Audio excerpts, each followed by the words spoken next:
Entonces la pregunta es, ¿creen que la democracia es el mejor sistema de gobierno? La gran mayoría del auditorio cree en la democracia como sistema de gobierno, sin embargo, hay varios que no creen. La segunda pregunta que les quiero hacer el día de hoy, si les gustaría tomar las decisiones más fundamentales de sus vidas, por ejemplo, proteger un páramo, decidir sobre las decisiones como la calidad del agua, la calidad del aire en los siguientes años de sus vidas, aspectos fundamentales para el desarrollo de las ciudades, ¿no? El páramo, por ejemplo, que protege a una ciudad ecológicamente.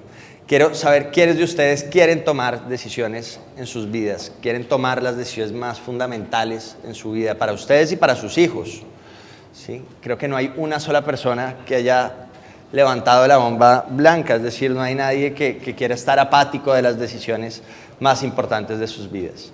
Y de la misma forma, quiero preguntarles si ustedes saben cómo pueden llegar a incidir efectivamente en esas decisiones, en las decisiones más importantes de sus vidas. Si sabrían cómo, por ejemplo, proteger un páramo, o si saben, por ejemplo, cómo proteger o hacer leveduría a la alimentación que comen sus hijos en las escuelas públicas. ¿Alguien sabe cómo incidir en política pública o en política? Levanten las bombas. Bueno, aunque muchos quieren, no todos saben cómo incidir, solo algunos pueden incidir. ¿Sí? Estas cifras son un poco escalofriantes, nos muestran que en los últimos 13 años la gente cree cada vez menos en la democracia, cada vez hay más bombas blancas en estos auditorios y nos muestran precisamente que hay una gran desconfianza frente a la democracia, frente al poder político, frente a las instituciones políticas. 1 de cada 5 colombianos actualmente no está creyendo en la democracia y eso nos dice muchas cosas, que si bien Colombia es una de las democracias más sólidas del mundo, es una de las democracias más antiguas, está teniendo problemas en su calidad. Este es un índice que nos compara con el resto del mundo y muestra que la calidad de la democracia en el mundo en los últimos años ha bajado y en Colombia también. Y esto está muy relacionado con este cuadro, aunque no lo crean, ¿sí? Este es un cuadro del buen salvaje, ¿sí? El buen salvaje lo que dice, básicamente, lo que nos dice a todos, ¿sí? Es que somos tan buenos, somos salvajes, ¿no? Las personas que viven en el campo son salvajes, ¿no? De ahí viene el concepto, y cuando vienen a las ciudades se corrompen. Sí, eso es lo que dice la teoría del buen salvaje, lo decía Rousseau, Caballero Calderón también lo trató acá en una novela posteriormente, y que la política básicamente los corrompía, ¿sí? Que la política era para malos. Entre más malo uno es, ¿sí? Mejor es para la política, es como el imaginario que se le ha vendido a todo el mundo, y las personas que son buenas deberían mantenerse fuera de la política. Deberían estar fuera de los ejercicios políticos. Usted que es mujer, usted es muy buena, esto es para machos. Usted que es indígena, esto es para hombres blancos. Usted que no ha estado educado, esto es para personas con educación, ¿sí? Y de esa forma nos ha mantenido la idea casi colonial, casi monárquica, ¿sí? Que todos somos muy buenos salvajes y que la política es solo para unos pocos, muy pocas personas, casi que tienen los mismos apellidos, de las mismas familias que han estado generación tras generación. Y eso no parece una democracia, parece realmente una monarquía democrática, si lo queremos llamar así. Y eso nos llevaba a un reto enorme. Siempre pensábamos cómo innovar, ¿sí? ¿Cuál era la mejor forma de innovar? Y en algún momento nos creímos el cuento, como muchas personas, de que la respuesta estaba en la tecnología, ¿sí? Entonces decíamos, puedes innovar al alcance de tu mano, puedes cambiar una decisión al alcance de tu mano. Lo que tratamos de hacer en ese momento fue poner 2 tecnologías, la primera en el Consejo de Bogotá, y le decíamos a la ciudadanía que le dijera a sus concejales cómo deberían votar las decisiones más importantes de sus vidas, las decisiones más cotidianas, ¿sí? Que ellos dijeran realmente en tiempo real cómo se debería votar. Tenemos nuestros celulares, podemos ver hoy en tiempo real, por ejemplo, cómo va un partido de fútbol, pero no tenemos ni idea cómo va una votación decisiva para nuestras vidas, ¿sí? y no teníamos ninguna posibilidad de incidir en esas decisiones. Lo que nosotros queríamos en ese momento, y fue lo primero que hicimos cuando queríamos innovar en política, fue armar esta tecnología. Las cifras son impresionantes para ese año, y logramos que 19 de los 45 concejales de Bogotá se comprometieran a votar como les dijeran los ciudadanos. Y pensábamos que estábamos hackeando el sistema y que estábamos cambiando el sistema. Pensamos que la tecnología nos iba a poder llevar a conectar a lo que piensan los ciudadanos con lo que pensaban políticos. Y quiero decirles, a pesar de los grandes números, ¿sí?, y de la historia de éxito que podría contar detrás de eso, que nosotros sentimos que fracasamos, ¿sí? Y fracasamos no porque los políticos no nos pusieran cuidado, porque nos pusieron cuidado, sino porque nos dimos cuenta que en las decisiones más complicadas los políticos se nos corrían. Nos decían como, no vamos a trabajar sobre estos temas en los que yo me siento cómodo, ¿sí?, o sobre los temas en los que me pueden dar muchísimos likes. De hecho, hubo unas causas que cogieron muchísima inercia, mejoramos mucho el alcance digital de muchísimos políticos en Bogotá. Ese, digamos, es uno de los resultados, sin duda, pero no sentíamos que estábamos cambiando los comportamientos de los políticos, no sentíamos que estábamos cambiando lo que nos molestaba de la política. Al contrario, sentíamos que estábamos poniendo la tecnología al servicio del poder, ¿sí? Y el poder estaba utilizando, como con cualquier otra herramienta, estaba utilizando las herramientas y la tecnología a su favor para concentrar más poder, ¿sí?, no para redistribuirlo. Y ahí nos dimos cuenta que la tecnología, si uno usa la tecnología para hacer lo mismo que está haciendo siempre, va a tener el mismo resultado de siempre. Y que si queríamos innovar en la política, teníamos que redistribuir el poder.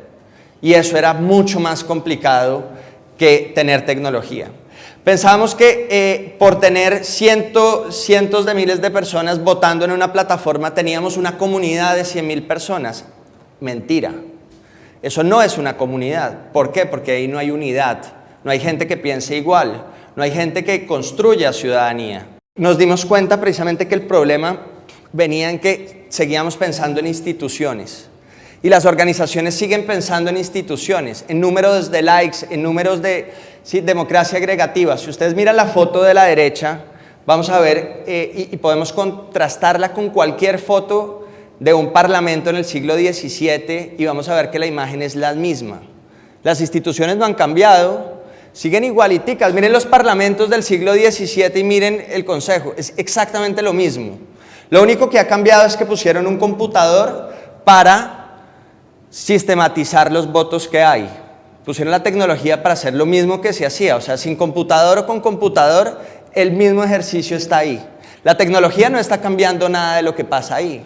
Las instituciones siguen siendo espacios cerrados, ¿sí?, con pocas ventanas, con pocas puertas. La imagen de la izquierda que ven es de Olafur Eliasson, es el Parlamento de la realidad, ¿sí? Y él lo que dice es que los parlamentos deberían parecerse más bien así, son como las nuevas instituciones, ¿no? Son espacios abiertos, son espacios transparentes donde todo el mundo ve quién se reúne con quién, ¿sí? Son abiertos al público, son espacios transparentes, son espacios colaborativos, permiten que la colaboración de la ciudadanía llegue a lo público, permiten que el público vuelva a coger riendas de lo público, que la gente vuelva a coger lo que siempre les ha pertenecido, lo que es suyo, ¿no? Pareciera acá en Colombia que lo público se vuelve privado muy fácilmente para unos pocos y se desaparece, ¿no? ¿Cómo volver y cómo devolver lo público a lo público? Esa fue la primera pregunta que nos hicimos y nos dimos cuenta que para poder solucionar los grandes problemas de la democracia necesitábamos primero desarrollar toda una cantidad de aptitudes y de cualidades para poderlo hacer. Teníamos un equipo experto en pensamiento sistémico, en pensamiento crítico, en ciencia de los datos, gente muy dura en entender que la política necesitaba cambios comportamentales de los políticos y que también los ciudadanos y la ciudadanía necesitaba cambios comportamentales. También empezamos a generar toda una cantidad de herramientas de diseño centrado en el usuario, en el ciudadano. Empezamos a desarrollar metodologías deliberativas. Empezamos a ver básicamente que todo esto tenía que pasar por unos procesos de ideación, de prototipaje, de testeo, de experimentación. Esta película se trata de 12 jurados que fueron elegidos aleatoriamente, es decir, por sorteo, en la sociedad. Y la historia es de un jurado que va a enviar a la cárcel a un chico de 18 años que es inocente. Y 11 de las personas piensan que son culpables y uno piensa que el chico, por una duda razonable, es inocente. A través de toda la historia empiezan a sacar, digamos, todo lo que pasa en la historia del crimen, pero lo importante de esto es lo siguiente, si normalmente acudimos a un ejercicio de democracia directa, es decir, o democracia agregativa, la gente simplemente vota, hubieran votado 11 a favor, 1 en contra y meten al chico a la cárcel. El proceso de los jurados, de la deliberación, no dice que la democracia es la imposición de una mayoría frente a una minoría, como sería en ese caso, sino que la democracia realmente es un proceso deliberatorio en el cual todos llegan a tener la misma información y capacidad para tomar una decisión racional. Y después de tomar esa decisión racional, pueden deliberar, y la deliberación no es imponer una visión sobre el otro, sino también construir soluciones intermedias, construir consensos, tan difícil que es de la sociedad. Si hubiéramos hecho esto con el plebiscito, se los juro que hoy estaríamos en otro ejercicio. No estaríamos hablando de quiénes se impusieron sobre quiénes, sino de cómo estaríamos construyendo una verdadera solución de paz a futuro.